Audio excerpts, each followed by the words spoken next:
At DSW, we ask the important questions, like, what shoes are you going to wear? Whether you're prepping for wedding season, festival season, or just planning the ultimate vacay, the right shoes can make or break an RSVP. So own the moment.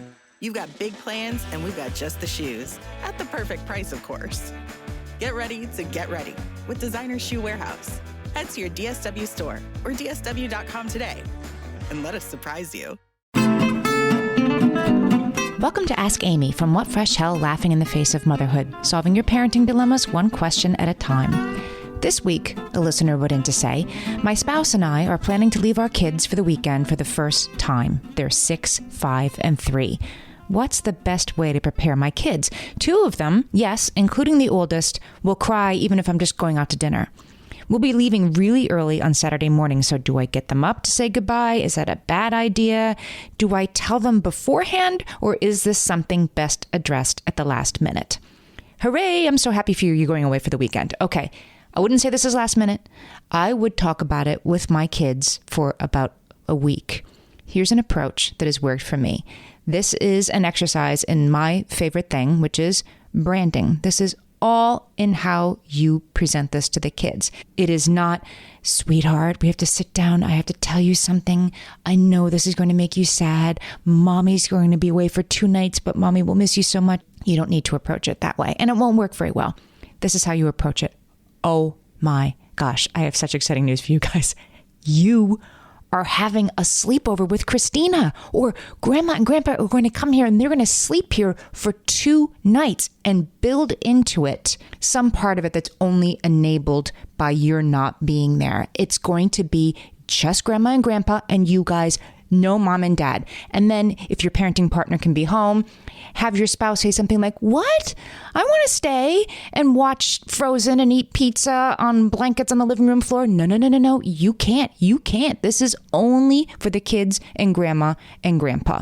There's a book that your kids might really like, and which sort of gave me this idea. My friend Christina Geist wrote a book called Sorry Grown-Ups, You Can't Go to School, which is exactly this. And she used this approach with her own kid who is very school reluctant, a school approach for the first time. So her husband would make a big show of like, well, I'm going to go to school tomorrow. I have my backpack. I'm all ready. And of course it turned into like, Daddy, you can't go to school. And off the kid marched because now the kid was getting to have this adventure. I think this will work very well for you if you present it as this incredible adventure that you're going to have. And your spouse is like, please, can I? No, it's only for them. This will go very well, I predict, at least for the 3-year-old and the 5-year-old.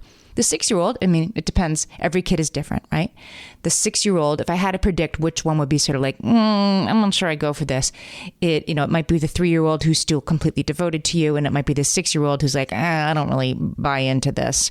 I'm not buying this branding. If that happens, that's when I might suggest that you deputize, that you say to the 6-year-old, look, so I know that Maria is going to be really sad. She'll probably cry because she's little. She's only 3. So she might really be sad when I leave. So if she does, will you just take extra care of her? Will you just tell her that mommy will be back, and put your 6-year-old in charge of the reassuring messages? Tell your 6-year-old the reassuring messages ahead of time. And I'm really hoping that you can help me with this. And if she's sad because she's little, she might feel this way. And you can say this.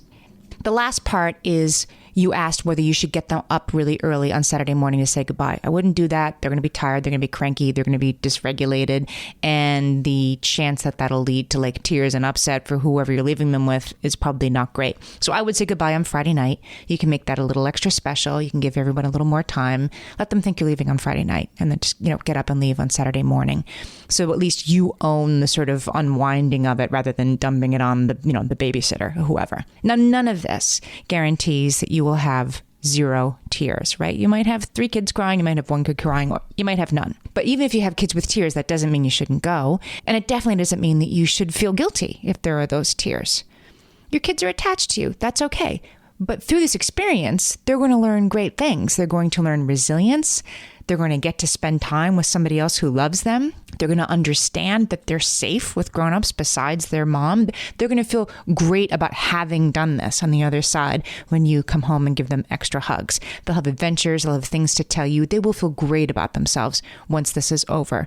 It will be good for them to know that they don't have to only depend on you. So keep that in mind, even if there's a few tears when you leave. One more story I want to tell you.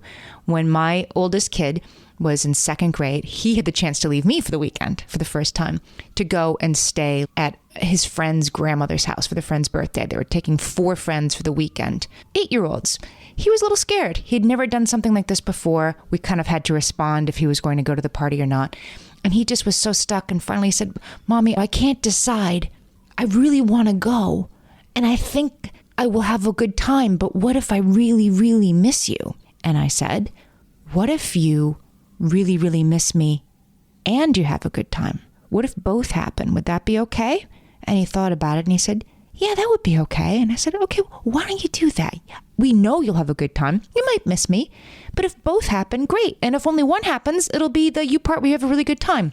So he went, he had a great time. He missed me, a little, and he came back like full of self-confidence that he had survived 2 nights at somebody else's house. So this is possible for you. It's a bump in the road. It's developmentally appropriate, but with a little bit of branding and a little bit of forethought, you can make this something that your kids are almost as excited about as you are.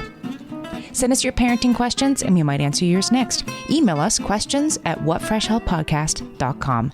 Thanks for listening.